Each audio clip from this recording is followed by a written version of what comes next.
hmm the house of the Lord, yes. The church is a worldwide Christian community, any denomination within the Christian religion, and any local congregation of Christian worshipers. There's also any building used for public worship, usually Christian, yeah, of God, yeah. Yesterday was 4th of July, and I really wanted to do something different than what I usually do. Usually I go to the senior center and the library, yeah. And I was talking to a friend of mine at a church, St. Matthew's Lutheran Church, during the community meal on Wednesday. And I asked him, I said, is your church doing anything? Are they having a barbecue or something? And he said, yeah, we are actually. Yeah. And I said, oh. They had a jumping gym thing for children to jump up and down on, and a slip and slide, and a big barbecue, and volleyball, and badminton, and all the things that a church does.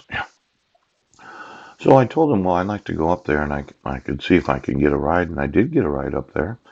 And it was at the Revolution Church at the top of the hill in Port Angeles. So I went there thinking, well, this is a nice church type of event. And I was really, really happy with it because they said, well, they had barbecue and all kinds of potato chips and salads and different things. And it was kind of like, well, help yourself. And I visited with some people that I know. Oh. And I thought it was a really good event.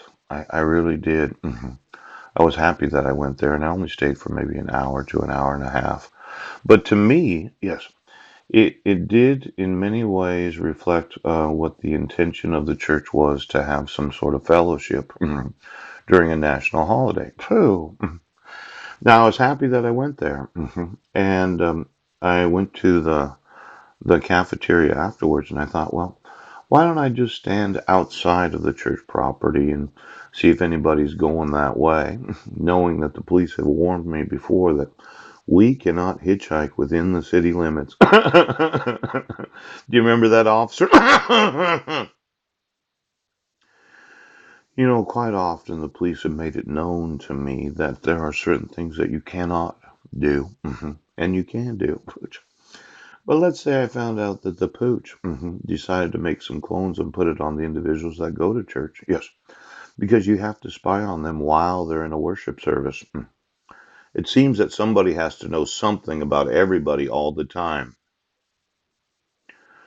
Now, I happen to know a lot of the persons that go to that church, and they're very supportive of those in recovery. Celebrate recovery. Yes. And I was thinking, well, it was time for me to leave. Yes. Well, it turns out that the individual that actually gave me a ride to the hospital, yes, very supportive of that congregation. He let me know that the church is debt free. And I thought, that's a huge blessing. I mean, that's like the stamp of approval of God that God wanted them to have a building that had no debt. And I thought, well, how'd you do that? Most churches have mortgages. Pooch! Well, he explained that the church they had been in was the Carpenters Union, and I remember going there when they were at that location. Yes. And then he said, well, we were saving some money for quite a few years to buy our own place. And they had thought about buying an old school, but there was an asbestos problem. Yes. It would have cost them $1 million to fix what was really the problem of the city or the county. Yes. I in some ways think that the county, when having that conversation, yes, was intentionally trying to pawn off on somebody else their problems. Could you get me all the properties that are city or county owned that you do know that there's asbestos in there? Yes, he does. And that for you, the sheriff's department decided to sell a school, yes, that was the property of the government, yes, to the next purchaser so that they have your problem, yes, and they'd have to remove all the asbestos to be able to legally use the property. Why don't you get me all the actual buildings that are city or county owned right now? Because it seems to me we're at the